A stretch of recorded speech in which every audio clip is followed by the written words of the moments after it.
Muy bien, pues siendo hoy viernes 4 de febrero del 2021, continuamos de alguna manera con el tema príncipe que hemos venido desarrollando, que es la revolución, para entender la 20. revolución mexicana.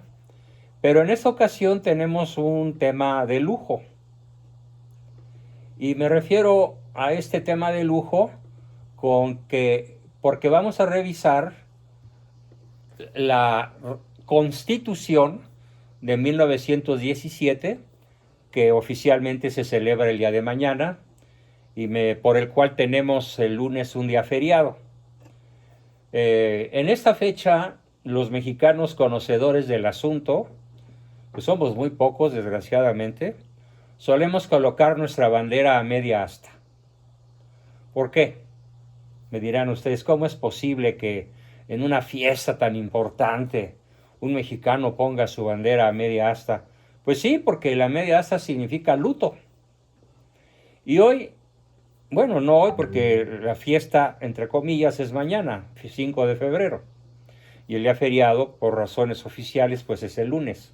Pero qué mejor que hoy, 4 de febrero, para analizar despacito, sin prisas. Probablemente el tema se extienda porque es un tema que no ofrece desperdicio y que es muy importante, muy verdaderamente importante. Es de los temas príncipe en mi taller de historia, conocer verdaderamente por qué tenemos la obligación de oponernos a la Constitución de 1917, ojo, destructora de la nación.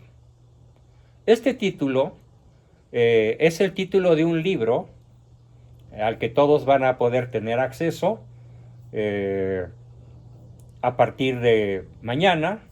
¿Sí? Los que paguen su colegiatura del mes de febrero, los que ya la hayan pagado, nomás me mandan un mensaje, oye, yo ya la pagué, y les mando el libro que se llama La Constitución de 1917, Destructora de la Nación. Es un libro pequeño que escribimos en coautoría, mi señor padre y un servidor. Él escribió un libro bastante largo y con muchas disquisiciones de orden, digámoslo así, legal, pero yo le quité lo legal porque era muy farragoso, estaba escrito, digamos, para intelectuales, y el resumen que yo hice, incluso pues con su autorización, mucho antes de que él muriera, me enfoco prácticamente en lo histórico, en la forma mediante la cual la Constitución, yo suelo llamarle la prostitución, de 1917, se ha encargado de destruir a la nación. Literalmente.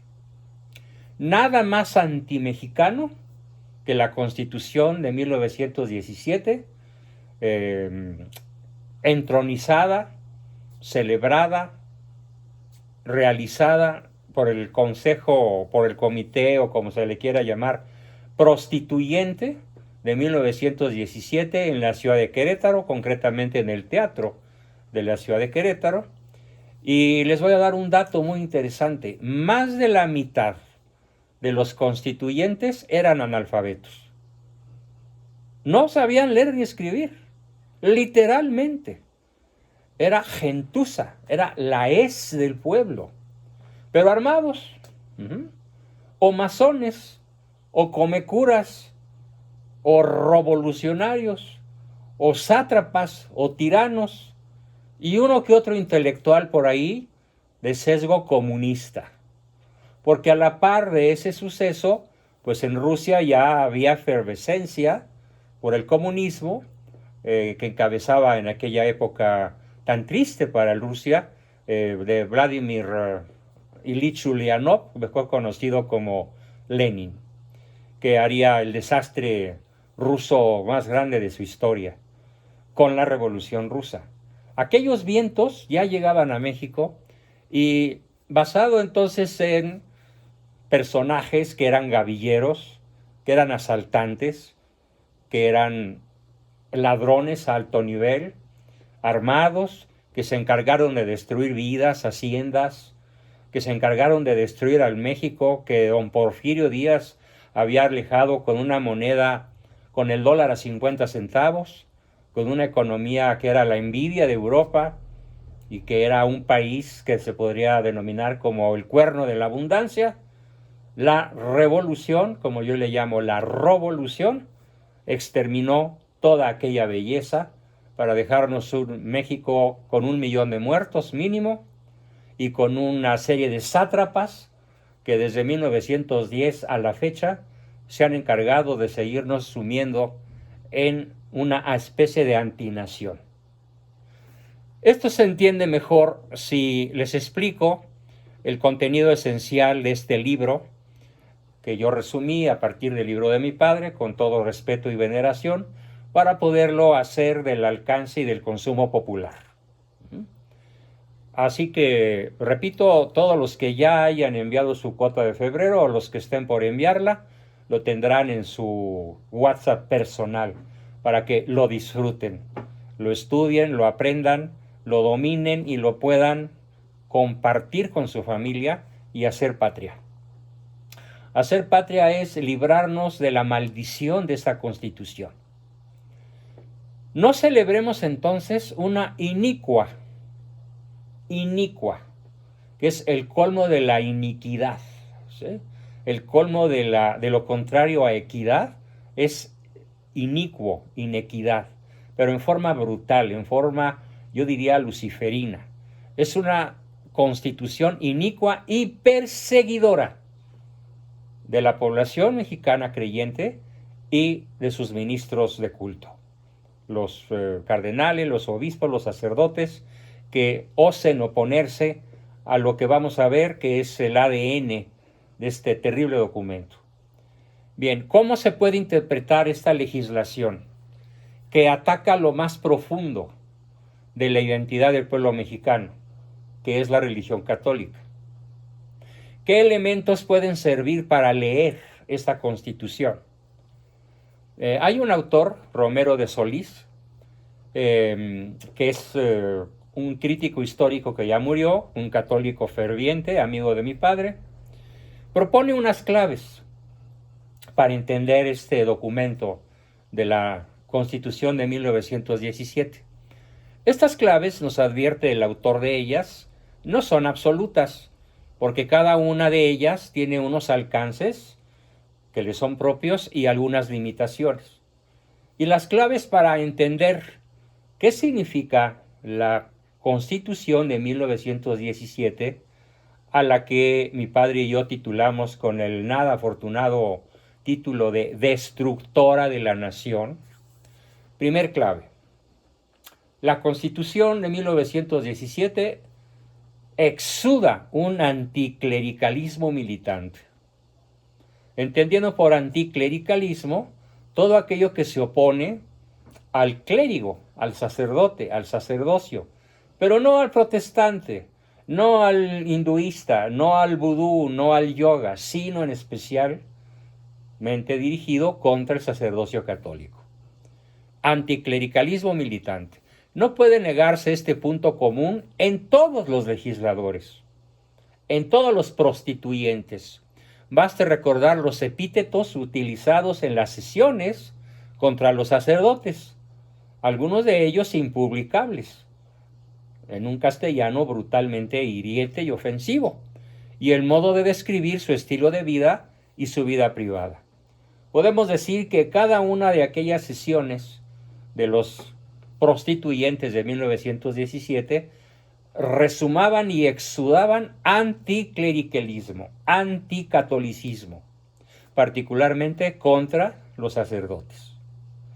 Fue, por supuesto, el semillero que dio origen a lo que sería la persecución religiosa que lanzaron todos los revolucionarios desde 1910 hasta 1936, desde Madero hasta Cárdenas, pero con énfasis especial dos de ellos, Álvaro Obregón y Plutarco Elías Calles.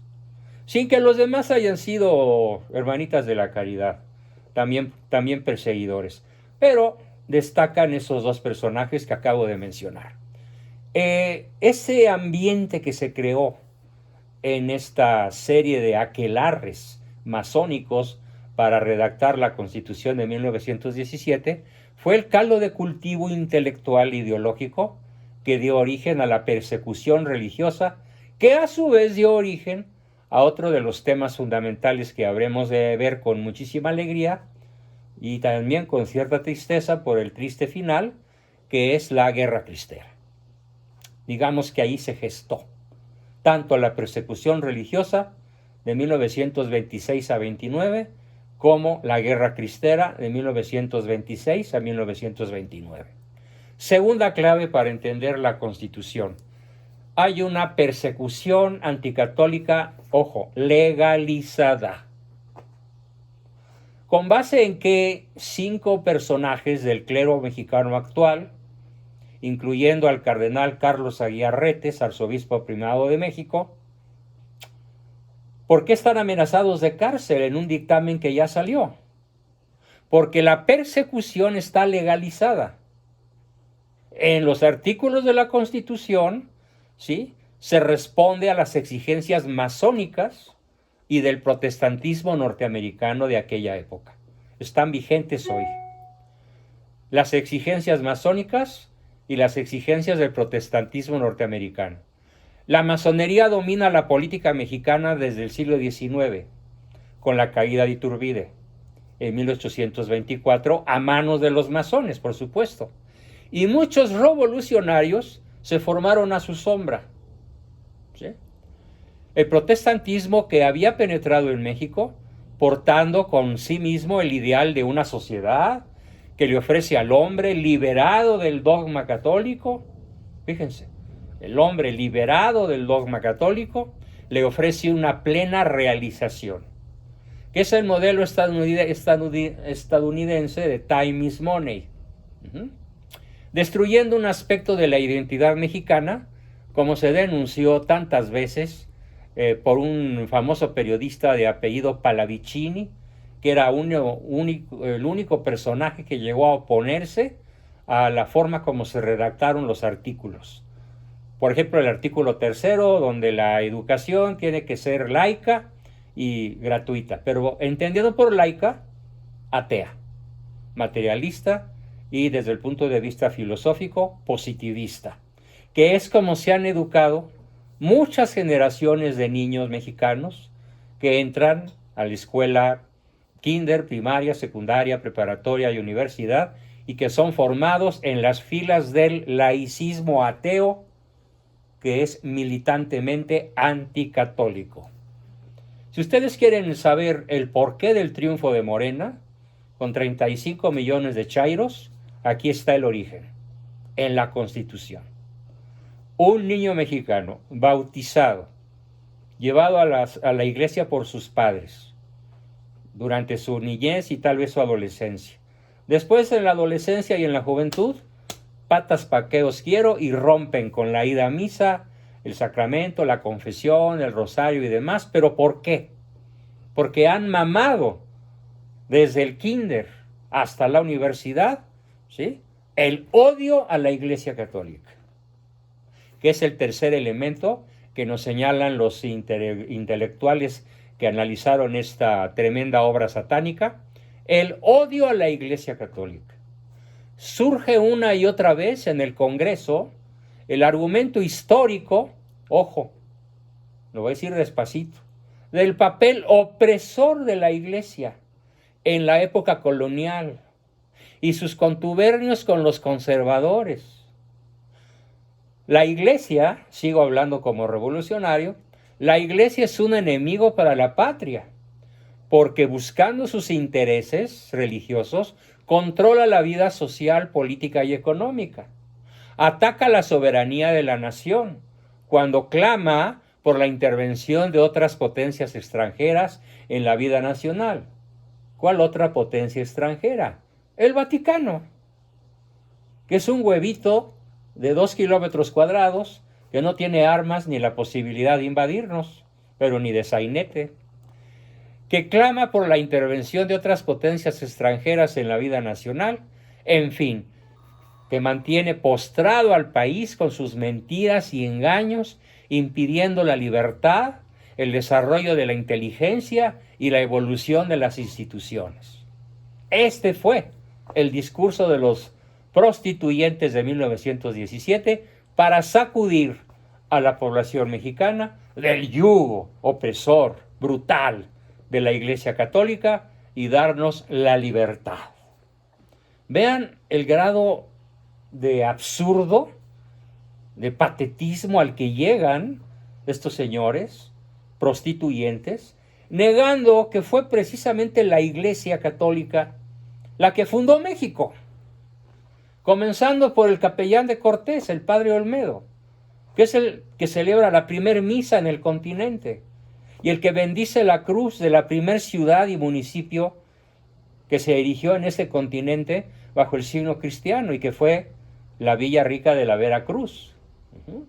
Y todas las capitales de todo Latinoamérica, fundadas por la Iglesia, o cuando menos la inmensa mayoría, y particularmente en México.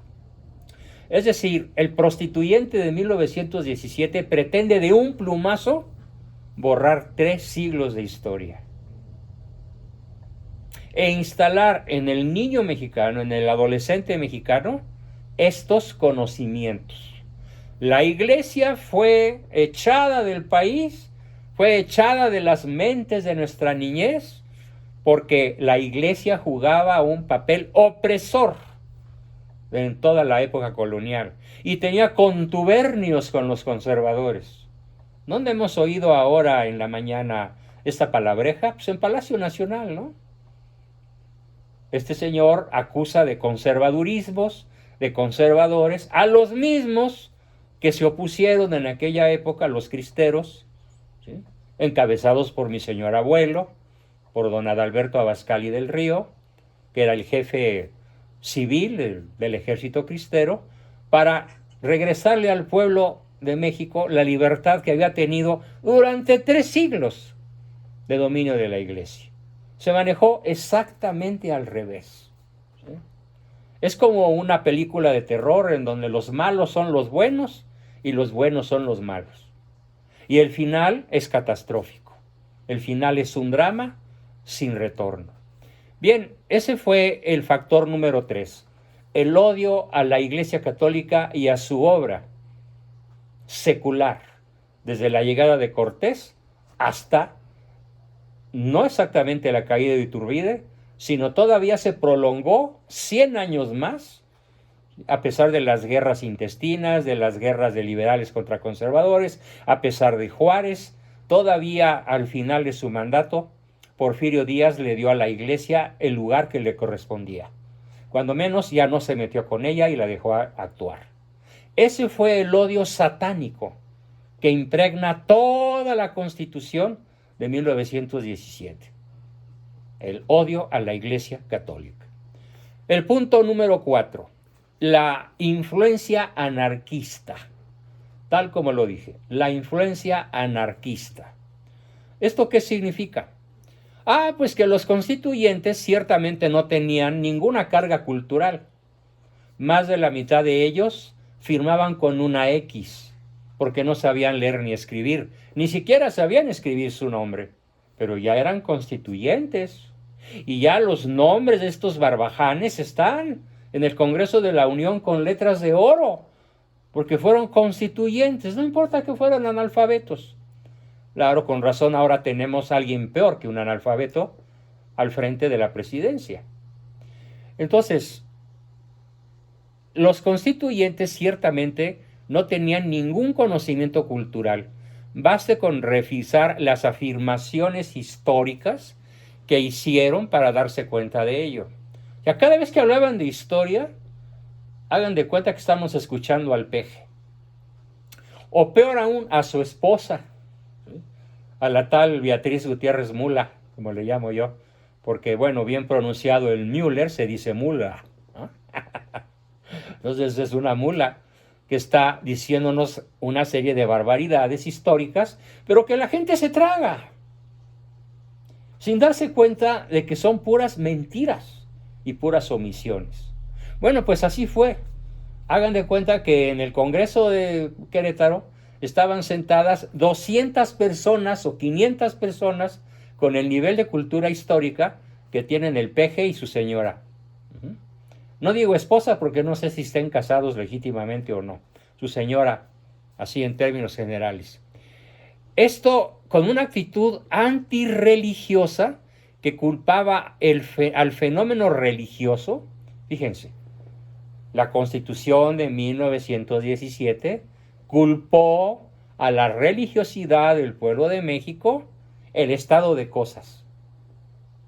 La guerra intestina, la pobreza del campo, la depredación, la injusticia, las formas de pobreza que había en aquella época, el analfabetismo y todos los males de México, los prostituyentes se los adjudicaron cómodamente a la Iglesia Católica. Entonces, ¿qué tenían que hacer? Echar de la mente de los niños mexicanos, de los jóvenes y aún de los adultos, todo amor a la Iglesia. Por esa razón, a ver, díganme si no es verdad lo que voy a decir. En su propia familia, muchas personas, su marido, su hijo, su hermano, su abuelo, su papá, su tío, su conocido, su pariente dice, yo sí creo en Dios, pero no creo en la Iglesia Católica. ¿Cuántos hay así? Nos rodean. Sí creo en Dios, pero eso que ir a la iglesia cada 8 días y confesarme con un cura que puede ser más pecador que yo, no, la verdad no. Así es la inmensa mayoría del pueblo de México. ¿Quién hizo esta barbaridad? La Constitución. ¿A través de qué? De la educación laica, positivista y materialista, que es el siguiente punto. La herencia positivista. Aquí la palabra positivista no tenemos que interpretarla en el sentido de pensamiento positivo, de pensamiento, digamos, favorable y optimista. No, no, no. La herencia positivista se refiere a uno de los peores errores intelectuales que la humanidad haya cometido. Y se refiere a la escuela filosófica llamada así, el positivismo, que dice que si no lo podemos ver, oler, tastear, escuchar, tocar y sentir, ojo, no existe. Ese es el positivismo. Únicamente podemos conocer aquello que pasa por los órganos de los sentidos. Ese es el positivismo. Así que de positivo no tiene nada, porque de golpe y porrazo, ¿qué elimina? Pues elimina el conocimiento de Dios a través de la razón y a través de la revelación, elimina el conocimiento de quién soy, de dónde vengo y a dónde voy, al eliminar de golpe y porrazo el alma humana. Yo he hecho pruebas de conocimientos en alumnos de cuarto de primaria o de cuarto de preparatoria y no tienen la menor idea de cómo se define quién es un ser humano. Vamos, ni siquiera en las escuelas mal llamadas católicas privadas, porque no han sabido transmitirlo. Entonces el mexicano común, el mexicano promedio, sobre todo el chairo, ¿qué piensa? ¿Cómo piensa? ¿Cómo está estructurada su mente? Pues como lo hizo la Constitución, de manera positivista, de tal manera que solamente cree prácticamente en aquello que puede ver, tocar, oler, medir y pesar. Pero no tiene un acceso racional y mucho menos un acceso revelado por Dios a través de la Iglesia de lo que es nuestro origen, nuestra identidad y nuestro verdadero destino. Por esa razón, aquel famoso cardenal que vino a mi casa cuando yo tenía 9 años, en 1952, y que fue paseado por mi padre durante algunas semanas por todo México, cuando finalmente le dio sus impresiones a la familia huésped, a la familia que lo había hospedado, nosotros, de cómo era el mexicano de aquella época, dijo, pues tristemente, don Salvador, México es una nación de bautizados, ex cristianos, neopaganos. Estamos hablando de 1952. ¿Qué diría 70 años después? O sea, hoy. Hemos asistido ya a una apostasía general de las masas. incluyendo sacerdotes católicos que son amlovers, aunque estén excomulgados por su simpatía con un abortista, pero son amlovers. Y hay un sacerdote por ahí que dice que el peje tiene olor de santidad, ¿sí? Solalinde. Entonces, la herencia positivista, ¿en qué consiste? Lo voy a decir en lenguaje filosófico y después, si hay alguna duda, me consultan. Es la proclamación de la ciencia como única bienhechora de la humanidad, donde el orden y el progreso serán las características de la nueva sociedad sin religión, sin Dios, sin alma inmortal, sin el espíritu. Ese es el positivismo que hoy está vigente en todo lo que es la educación pública, con singular fuerza y energía, imbatible. Se mantiene el positivismo ateo en toda la educación de este país. De ahí surge el narco, de ahí surgen los chairos, de ahí surgen los que gobiernan este país, incluyendo jerarcas y personajes famosos del PAN, que durante algún tiempo fue una correcta oposición y que hoy ya chaquetearon y ya se pintaron con el arco iris de la ideología de género, incluyendo a su presidente nacional, un tal señor Marco Cortés. Entonces, la herencia positivista es la maldición de México y está plasmada en cada artículo de la Constitución, ya sea de forma explícita o de forma implícita, o de forma directa o de forma indirecta, pero la Constitución mexicana que nos rige es estricta y enteramente positivista, en el sentido de la proclamación de la ciencia como única bienhechora de la humanidad, haciendo un lado ¿qué? El conocimiento de lo divino, el conocimiento del alma humana y sobre todo el conocimiento de Dios y de la verdad de Cristo a través de la revelación de la cual es depositaria la Santa Madre Iglesia Católica Apostólica Romana. Ahí está el veneno luciferino, en el positivismo, y todo el mundo lo celebra. Incluso tengo amigas que me quieren arrimar a sus hijas que fueron practicantes de las damas de la caridad y del rosario diario, rezado hincado, pero que se metieron a estudiar psicología y ya se volvieron positivistas y ya abandonaron la fe católica.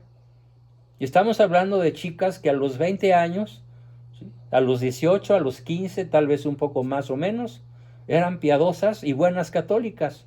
Pero ¿qué logró el positivismo?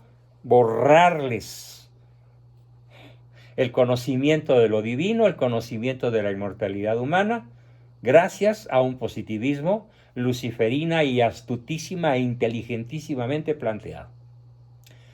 El siguiente rasgo de la prostitución de 1917 es el triunfo de los jacobinos. ¿Qué es eso de los jacobinos? Bueno, se entiende por jacobino el que odia al católico, pero particularmente el que quiere ver muerto al sacerdote. Ese es un jacobino. Y la Constitución estuvo redactada principalmente por jacobinos.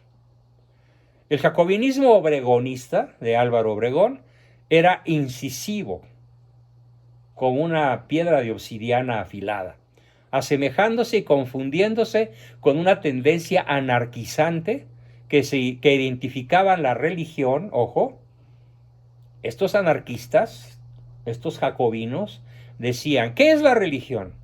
La religión es fanatismo. La religión nos niega la libertad de conciencia. La religión católica, sobre todo, nos obstaculiza el pleno desarrollo de la personalidad humana. Incluso ahora, ¿qué sostienen las corrientes LGTBI? Sostienen que todas las formas de sexualidad promueven la personalidad humana, incluyendo todas las formas que en psiquiatría se conocen con el nombre de perversiones. Promueven la personalidad humana.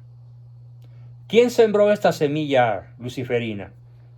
La Constitución de 1917. Siguiente. El Congreso de Querétaro fue complejo. Quedaron marginados grupos del viejo y del nuevo régimen, quedaron marginados villistas, zapatistas, convencionistas, huertistas, sobre todo quedaron marginados los católicos. Igualmente fue marginado el pueblo. El pueblo tuvo muy poco o nada que ver con la creación de esta Constitución. La gran mayoría de la nación estuvo totalmente ajena a los trabajos del Congreso. Los congresistas no publicaban sus redacciones, no las daban a conocer a la prensa, lo hicieron todo en un aquelarre de orden masónico, y ya cuando estuvieron de acuerdo lo lanzaron y lo promulgaron. Es la palabra correcta que se usa para hablar de la promulgación de una ley. En este caso, de la Constitución de 1917.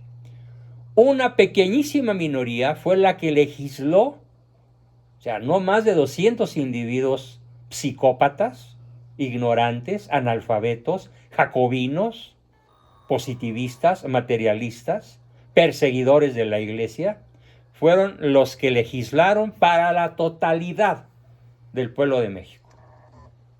O sea, 200 contra millones. Y naturalmente en aquella época, pues México a lo mejor tenía 20 o 30 millones de habitantes. Y ahora pues son 100 más, 100 millones más.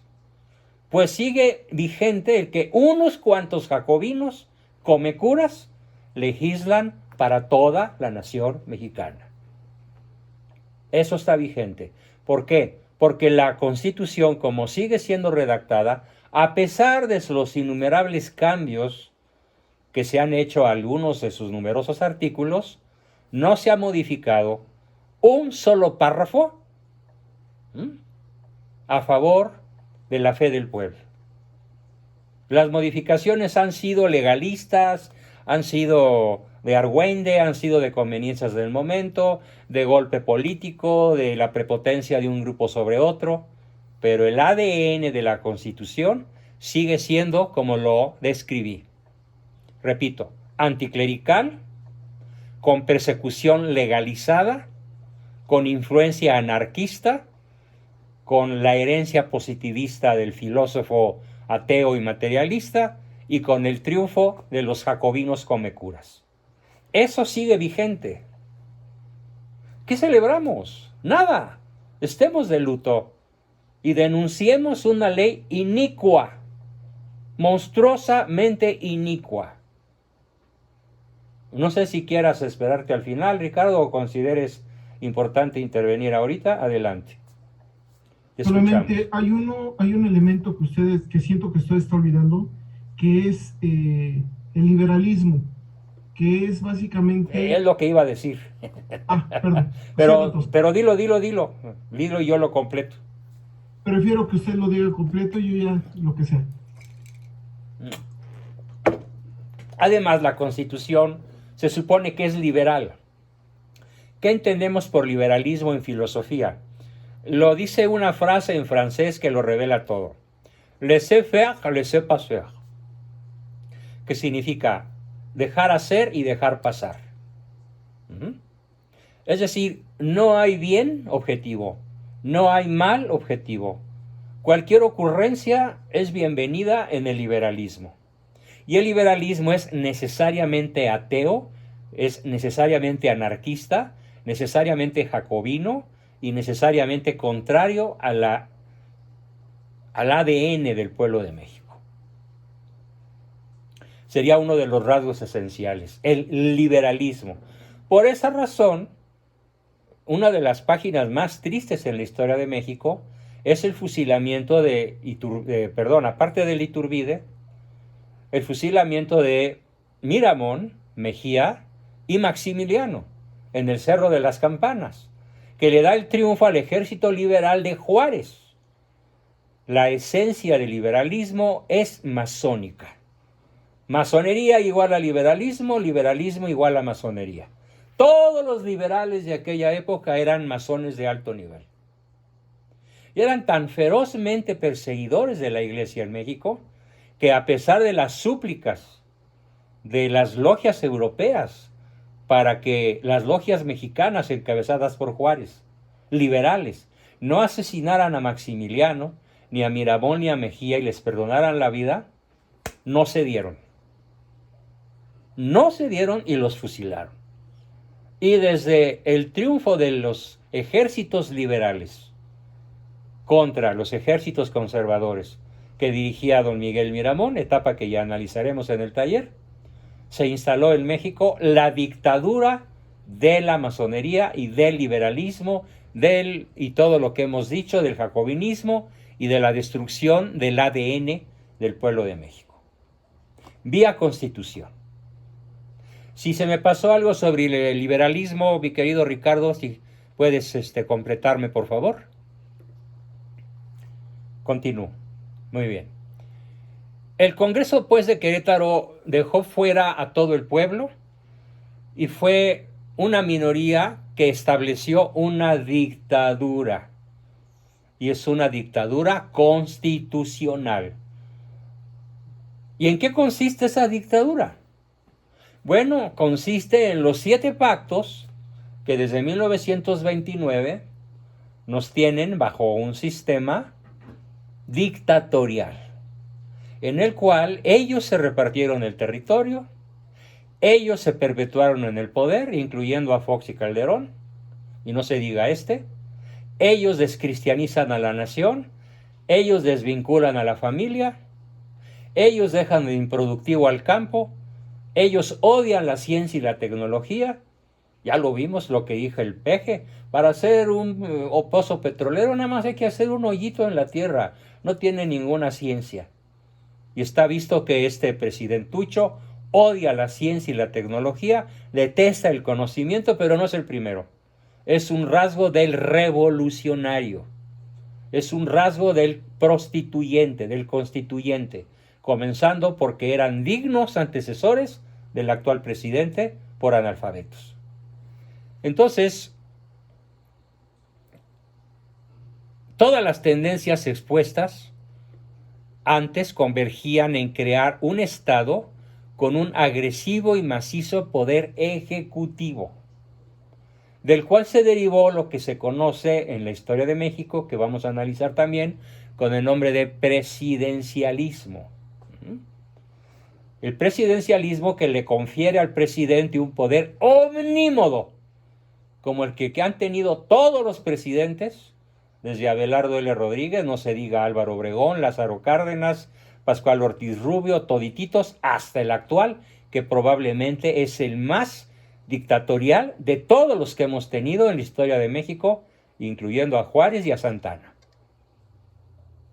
Todos los días vemos muestras de su brutal autoritarismo, de la terrible dictadura. ¿Sí? Bueno, todo esto, este proyecto de dictadura fue ratificado por el Congreso a extremos insospechados, que establecía la dictadura constitucional y en forma permanente. ¿Cómo lo denominó un gran ideólogo sudamericano de nombre Vargas Llosa? Lo describió con 2 palabras: la dictadura perfecta. Eso es México, la dictadura perfecta. ¿De quién? De los jacobinos, de los ateos, de los masones, de los que se dedican a destruir todos los días, de una manera así y de otra también, la esencia del alma mexicana. Ese es verdaderamente el objetivo de la revolución. Los masones mismos ofrecen una explicación de su brutal influencia en la Constitución de 1917. Es decir, vale la pena qué nos dicen los masones en documentos, en declaraciones, en discursos que ellos mismos han proclamado. Por ejemplo, en Noticieros Televisa, en la Ciudad de México, el 3 de febrero de 1917, hace apenas 4 años más un día, ellos dicen, en los Noticieros Televisa, a las 9 de la noche, La francmasonería dejó su huella indeleble en la Constitución de 1917. Continúo. Está el masón hablándonos hace 4 años. Desde el inicio de la segunda mitad del siglo XVIII, la masonería empezó a figurar en México. Provenientes de España, los primeros grupos masones se sumaron a criollos y mestizos atraídos por las ideas liberales y positivistas. La francmasonería llegó a México desde antes de la independencia y sus principios humanistas permearon todos los movimientos revolucionarios. Primero se organizaron en conservadores y liberales tras la independencia mexicana. Se transformaron en los partidos conservador y liberal.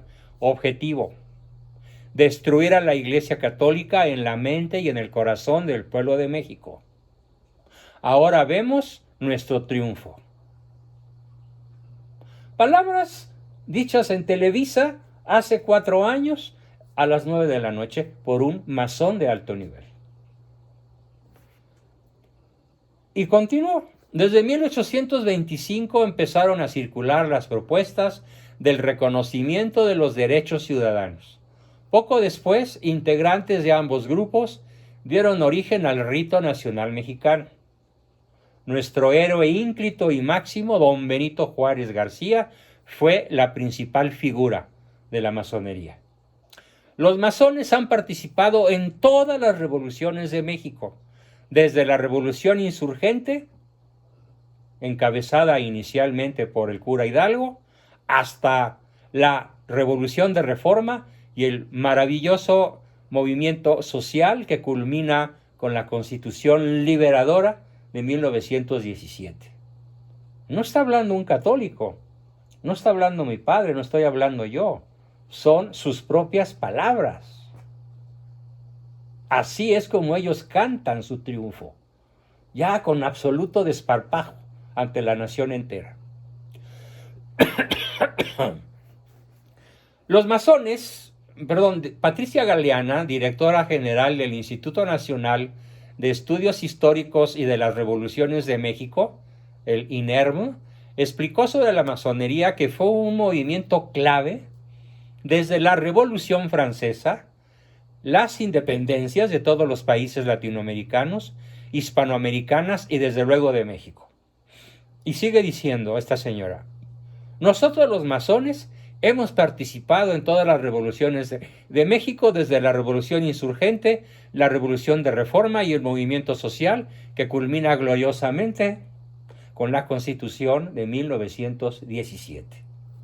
¿Vale? De estas logias masónicas, ahora ya es comentario mío, de estas logias masónicas habrían surgido las leyes constitucionales que contribuyeron a la formalización de una tiránica estructura centralizada del país. Hoy podemos decir que el presidente lo sabe todo, lo mueve todo y es una dictadura perfecta. No tiene caso analizar lo que está a la vista de todos. El presidente encabeza la conformación de una falsa, pero aparente república federal. No es cierto, es una república central, donde no se mueve la voluntad de un gobernador sin que caiga de la gracia del bulto de palacio, o lo confirme. Como cuando dicen, no, el gobernador de Veracruz es una persona confiable, aunque es un narcotraficante convicto y confeso. O el de Sinaloa, o el de Morelos. Cualquiera cosa pasa por el visto bueno del tirano único. En un país que parece una república federal, pero que en realidad es la dictadura perfecta y que tiene sustento en la propia Constitución. Entonces, de las logias masónicas surgieron las leyes constitucionales que formalizaron la estructura tiránica centralizada del país y la conformación, repito, de una falsa pero aparente república federal, de aspecto soberano, absolutamente falso, de una nación independiente sujeta a USA, de modo perfecto, con una división de poderes en legislativo, ejecutivo, judicial, pero en donde de todas maneras, y lo estamos viendo hoy en la mañanera, ¿sí?, el poder judicial y el poder legislativo hace lo que el ejecutivo le manda.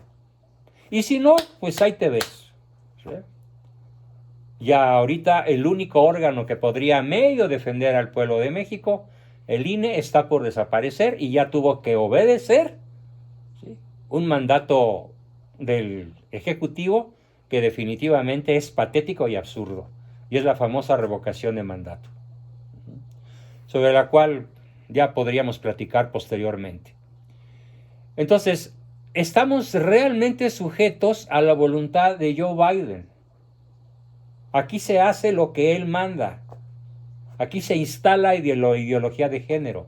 Aquí se protege al pensamiento jacobino, al pensamiento liberal, al pensamiento masónico. Es la directiva global. Claro, Biden a su vez obedece a la cúpula sionista. El Congreso Constituyente de 1856, o sea, varias décadas antes, también había sido dominado por masones. Ponciano Arriaga, Guillermo Prieto, Francisco Zarco, Valentín Gómez Farías o Santos Degollado, todos estos que acabo de decir, repito, Ponciano Arriaga, Guillermo Prieto, Francisco Zarco, Valentín Gómez Farías, Santos Degollado, Benito Juárez, todos son los prohombres de Morena, del bulto de Palacio, son sus héroes. ¿Por qué? Porque son masones. Y porque desde esa Constitución de 1857, la masonería ha pretendido gobernar México con un sesgo constitucional y federal sin serlo. Casi todos los historiadores de ambos bandos señalan que la contribución masónica de 1857 fue garantizar, entre comillas, los derechos del hombre, la soberanía nacional y la división de poderes en legislativo, ejecutivo y judicial, puro jarabe de pico. Asimismo, la adopción de un régimen republicano, otra faramaya, representativo y popular, otra faramaya. Y no solo la persecución feroz contra la Iglesia Católica y asegurar, ojo, el despojo no solo de sus bienes materiales, y aquí viene lo más importante de la sesión, sino sobre todo despojar al pueblo de México de la influencia espiritual, ideológica, psicológica y cultural de la Iglesia Católica. Ambas constituciones, la de 1857 y la de 1917, tuvieron ese éxito asombroso: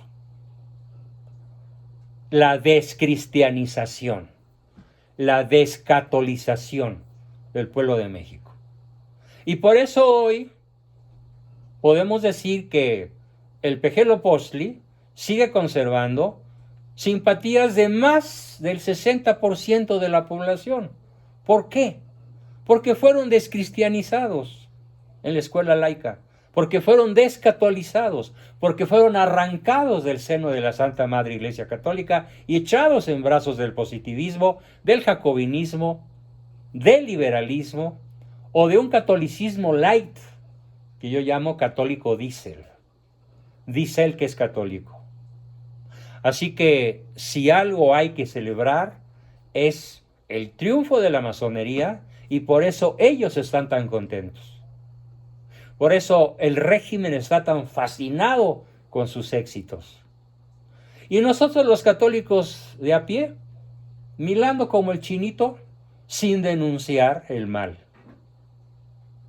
Le explicaba yo el otro día a un grupo de personas que malamente decían, es que somos profetas. No, espérame. Sí, como no, somos profetas, sacerdotes y reyes, por estar bautizados. Bueno, pero eso es en cierto sentido. ¿Qué significa que el católico bautizado es un profeta? Nada más dos cosas: que anuncia el evangelio y denuncia la adversidad, denuncia al adversario. denuncia al maligno. Anunciar y denunciar. Pero eso no significa que al anunciar el Evangelio y al denunciar al maligno tengamos el don de la profecía. Pues este grupo de personas ignorantes pero de buena fe insistían en que su hijito de 10 años es un profeta. Bueno, la discusión se alzó de tono, yo conservé la calma, pero finalmente fui cortado de ese grupo y ni modo. Ahora sí que no le tiremos margaritas a los cerdos, como dicen por ahí los poetas. Entonces, ¿qué nos toca a nosotros? Frente a un drama nacional tan monstruoso como el que estamos viviendo desde 1824 con la caída de Iturbide. Nos toca entender que el liberalismo, el positivismo, el jacobinismo, el constitucionalismo y todo lo que nos han impuesto los masones desde hace 200 años están prácticamente exterminando la verdadera fe católica en este país. Y hoy puedo decir que somos unos cuantos los verdaderos católicos. Unos cuantos. Claro, el INEGI va a decir que son 92 millones. Pero si somos 9 millones, somos muchos. Yo apostaría por una cifra probablemente inferior a los 2 millones. En donde hay un catolicismo culto, un catolicismo coherente, un catolicismo militante, un catolicismo de testimonio, un catolicismo que busca vivir en gracia, practicar los sacramentos, hacer obras de caridad, hacer sacrificios en la vida cotidiana, ofrecer el trabajo a Dios y las obras de todos los días, por difícil que resulte en algún momento, sobre todo cuando nos aqueja alguna enfermedad, que además estamos constantemente estudiando, que sobre todo las cartas de nuestros pastores, las encíclicas. En la próxima sesión vamos a ver qué nos dicen los papas sobre la cuestión que acabo de plantear al hacer esta crítica demoledora, pero con bisturí, de esta nefasta prostitución que hoy tiene a la nación mexicana por el pescuezo y ahogada y casi sin respirar. Bueno, pues mis queridos amigos, esta fue mi exposición del día de hoy y pasamos, como todos los lunes, a sus preguntas, comentarios, aportaciones y demás. Adelante, por favor. Sí, Ricardo, te escuchamos.